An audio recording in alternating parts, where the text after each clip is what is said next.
The war has to be stopped. I think we are getting much closer to the nuclear threshold.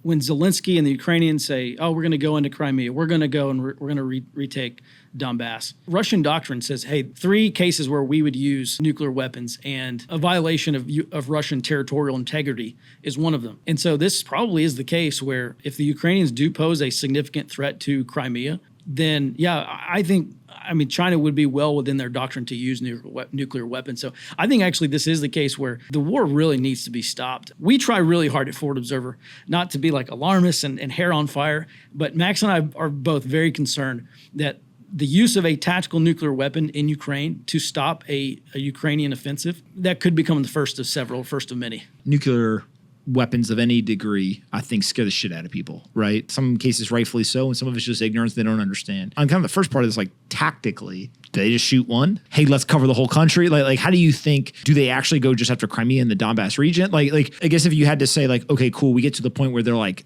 yes, this is the line, you breached the line, we are going to use these weapons.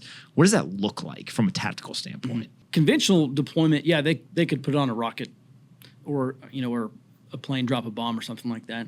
I think a very Russian thing to do, and by the way, the Ukrainians and Russians have been both accusing each other of getting ready to deploy a dirty bomb. A very Russian thing to do would be to deploy a dirty bomb and blame it on the Ukrainians. Explain what a dirty bomb is. Oh, just a radiological device where, it's not actually a nuclear weapon, but it's an explosive with nuclear chemicals in there, and you get all the radiological elements dispersed.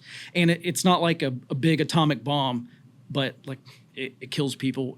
And not only kills people, that area has to be uninhabited. You cannot live there anymore. And I think the strategy would be deploy one and say, all right, yeah, Ukraine, you want to keep talking, you want to keep coming into Crimea, telling us how you're going to come into Crimea, that's fine. We'll set another one off.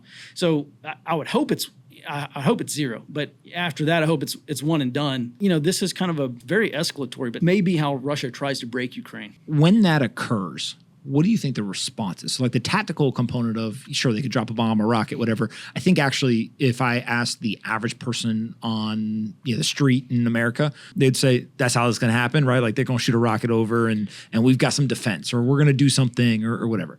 I have no clue.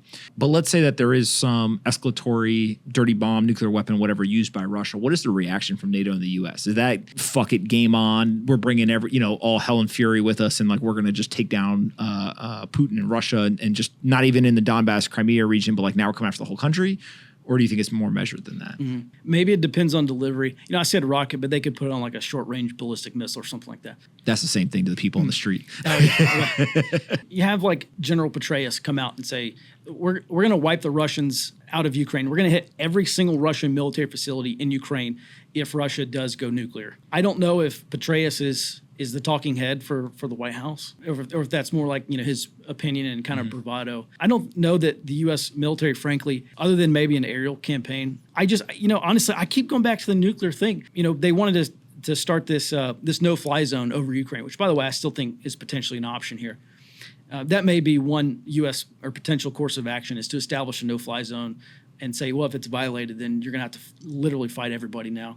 It probably depends on delivery and maybe where it is too. If it's in like some industrial facility, maybe, that's bad. It's not as bad as setting one off in downtown Kiev. Maybe it depends. I don't have any insight into, what the 4 stars at the Pentagon are thinking, but my bet would be the worse the scenario, probably the greater the U.S. response would be. Yeah.